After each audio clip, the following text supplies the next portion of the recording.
Let me just clarify, because I don't know if I really was clear about this having several different methods of achieving what you want. I think that when they say be specific, and I do believe you need to be specific, but I think you need to be specific about your goals as opposed to the method by which you achieve your goals. And I think that that's when, what happens is if you are so specific that you need it to happen a certain way, and if it doesn't happen a certain way, you miss the blessing because it's missing some specifics that you asked for. It's like if I say I want a new car, or if I say I want a brand new, Grand Jeep Cherokee, whatever, and I have all these white, and it has to have this, and all this other shit.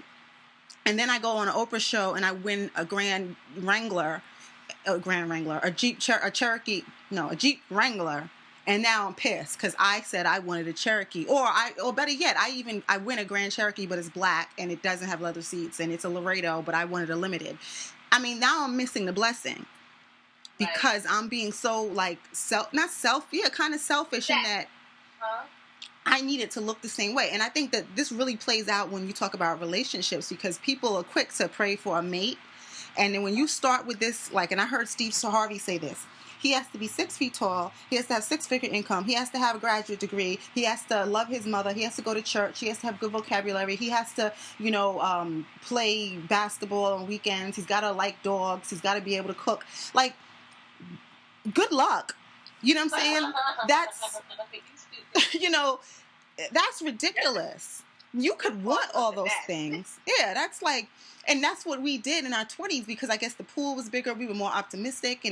But the more you you grow up and you realize you can't be asking for all of these specifics. It should be more about he's considerate. He's a good person. He's funny. These are characteristics that a man who makes $80,000 can have.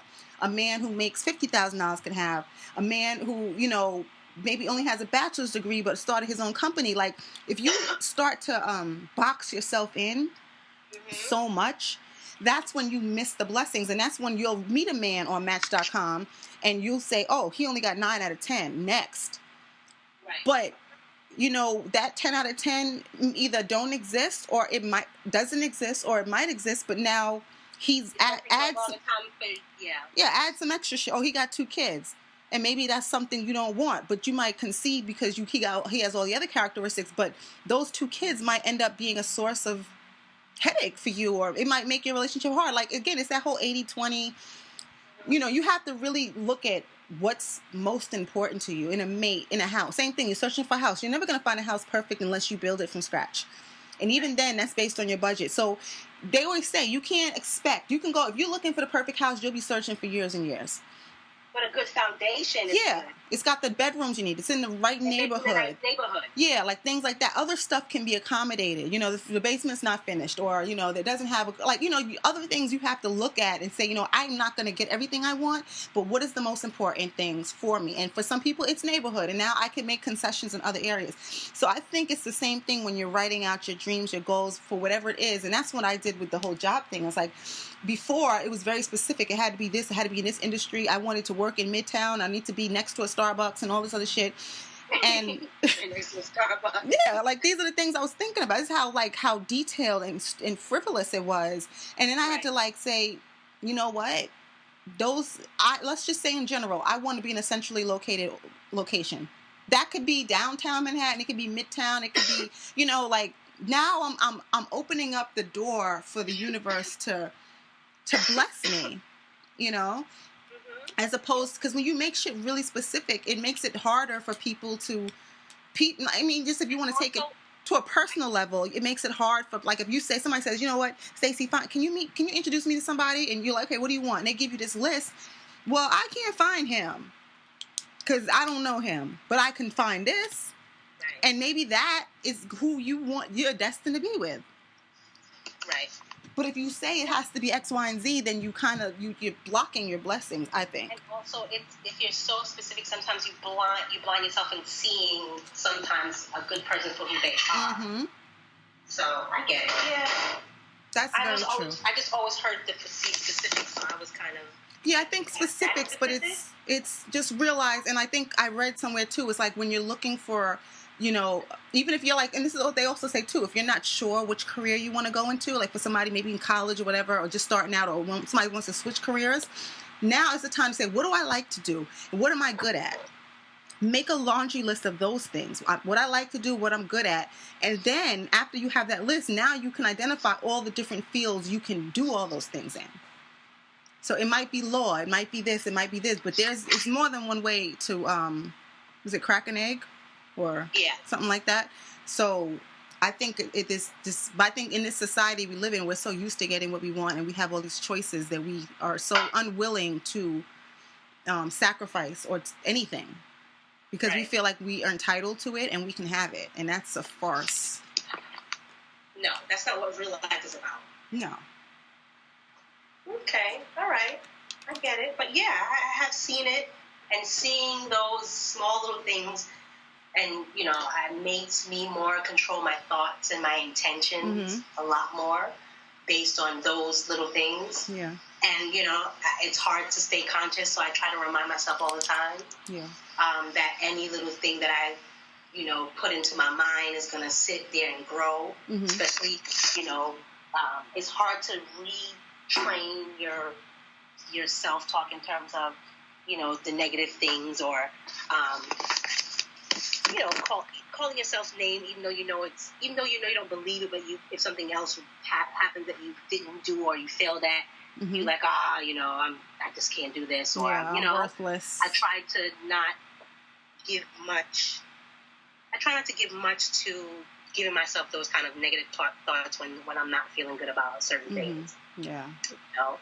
You gotta catch I try to yourself. eliminate can't about, and I try to live. I say I don't care a lot, and I can't. So I try to eliminate those words of I can't.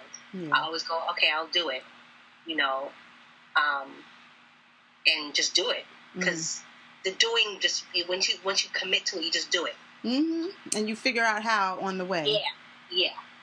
And most of the time when I realize that I'll just do it, it turns out fine. I don't even worry about failing, or I don't worry about, like you said, how. I just figure it out. Because you spend less time thinking and more time doing. Because I've already decided to myself, I'm going to do it.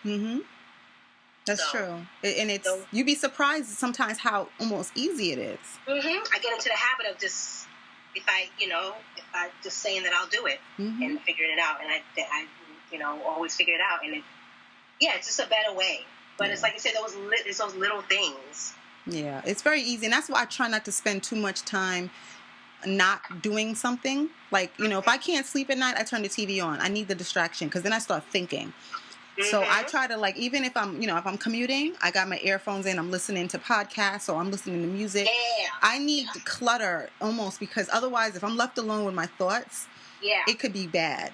Sometimes it's good. I do my best thinking in the shower, but that's because I'm doing something too at the same time. But just to be sitting and just, I need constant thought, affirmation of, like you said, like a podcast or some spoken person that's going to be like, oh, okay, that's going to motivate or kind of say things in ways and words that make me think about things. I need stimulation in that way. That's a perfect word for it. Yeah, it's definitely stimulation. I definitely need those mental stimulation.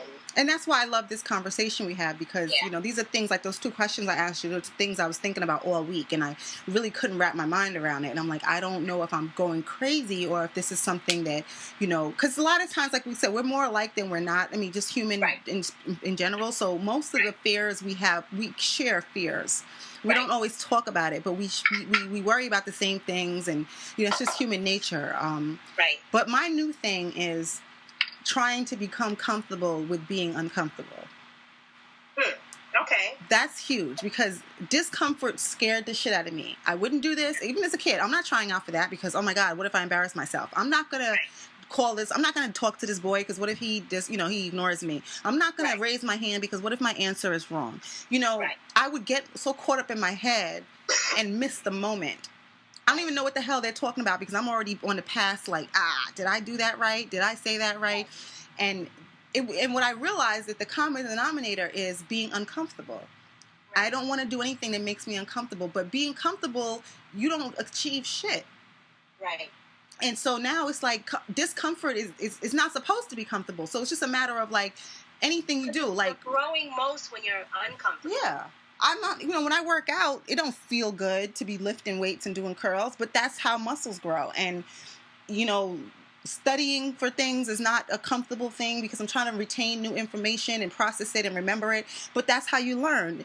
All of that is uncomfortable, but it's supposed to be. And you just got to go into it, not, pushing against it. I guess it's just the acceptance. Like you said, surrender. Yeah, and it's like a new muscle. It will tear and it will be uncomfortable to walk and to move and to thing, but that's the way it builds itself. And so the next time you attack it it's or stronger. Do it, exactly. And it's familiar because, like, I even like with working out, you do an exercise once or twice. You may not be great at it, but now it's just familiarity. Your body is comfortable in this position. Like, I don't like planks, but when I get in a plank position, I already know what to expect.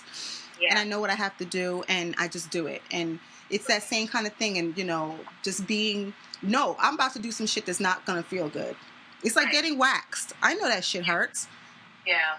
But I do it. And it's just like, okay, here we go. Go ahead, do your thing. Ow. We concede to some uncomfortable things and then others we resist for whatever reason. Yes. And that's what I'm trying. So that's my thing is just being, being okay with that. Being okay with awkward silence. Being okay with, initiating conversations, being okay with having difficult conversations. All that shit. Right. So. Yeah. It makes everything interesting because you can't go through life just everything being laid out for you anyway. It doesn't happen that way, so we might as well get on board and get used to the things that aren't pleasant or aren't pleasant at first and just kind of know that that's a part of it. And it doesn't always have to be that way either. Like, you don't always have to sit in it. It lasts for a moment. Yes, that's true. Conversation is for a moment, that whatever it is, it's only for an hour, whatever for a moment, whether an hour, 30 minutes, 5 seconds, those things. But we dread it so much, and it lasts so much. It's such a small part of our time. It is. It really is. It's not one thing it's one thing to be uncomfortable around someone that you live with, as opposed to someone that you just encounter every so often, or you have to be with it for an hour. You know what I mean? It's acceptance. Acceptance is a huge thing. It's freeing. And it's, it's the hardest part. It's the hardest door to open. But once you walk in, it gets so much easier. It's just about turning that knob and opening the door. But once you do, and then sometimes that turns out to be something you love, oddly enough. You surprise yourself. Like, I used to hate public speaking. Hated it with a passion. I used to drop out of classes because they told me I had to do public speaking. Like, I got a presentation? I'm dropping this class. Like, that's how real it was. And now I'm teaching classes, voluntarily. I volunteer to go and stand in front of a group of strangers and talk and have all eyes on me. I never thought in a million years, but I had to push myself. And when I had my first teaching gig, I went out of my way to get it. And when I had it, I was like, what the hell was I thinking? But it's like performing, when you're dancing or anything. It's like, and even actors and actresses will say they still have stage fright. Yeah. No matter how many times I do it. I mean, I have my first class starts on Saturday, and I'm gonna be nervous. It's going. As I'm gonna say, they all when they go into it, when they walk out on the stage, when they walk out on the stage, they're nervous for a couple of seconds, and then they get into the groove, like anything. And then it's the same thing, getting up to accept an award or getting up to do anything for the very, it's going into for the first 5 minutes, and then after a while, you kind of your mind kind of remembers what to do, and you do it, and you don't. No one's died from these things. Yes. And I always have to always remind myself, no one's ever died from half the stuff that we fear. Yeah. No one's dropped dead from public speaking. You know what I mean? And you wonder, and like, we're so forgiving of other people. Like, how many times we watch somebody speak publicly, I know, and you're rooting for them. Yeah, you want them to do well. Mm-hmm. Or if they mess up for a moment, it might be humorous, but you get over it. And you just keep on, like, people trip and fall, and you just, like, for the hot minute, you're like, oh, wow. And then you're on to something else.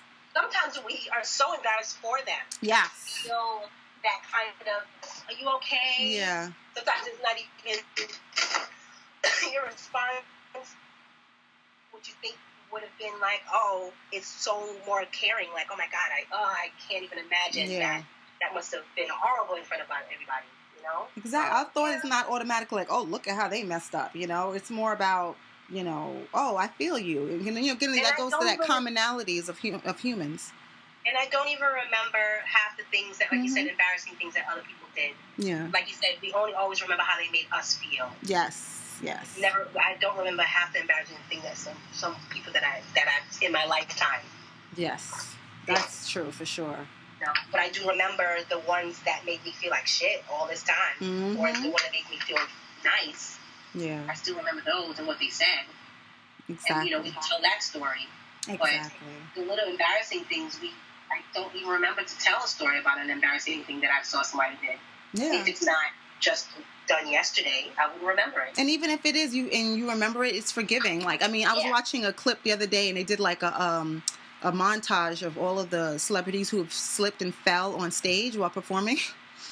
And, you know, like Beyonce fell down the stairs, and Michelle fell on some BET show, and they had just a whole bunch of them. And for the second, it was funny, and I'm like, oh, look at her bust her ass. But do I look at, like, you know, Beyonce, like, this is a clumsy bitch? No, she fell one time. No one even remembers that. Yeah. You know, but the problem, what we do, and is I guess what I do sometimes, is I focus on the one time shit went bad as opposed to the 90 times shit went right.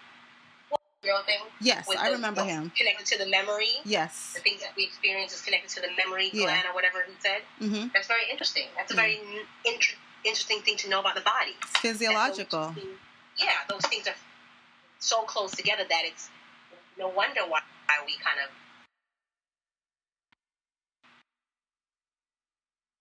we'll be all right.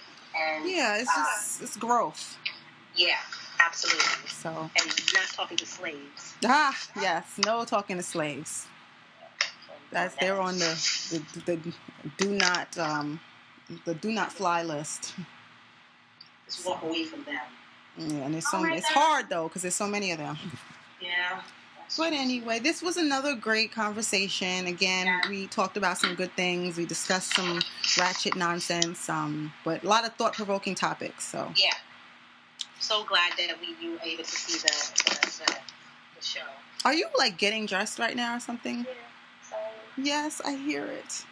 But it's okay. I know you gotta go make that money. So, all right, we will reconvene next week, and by then I'm sure we'll have loads of new topics to discuss. Oh God, as we live and breathe. Yes, the media will supply us with enough material.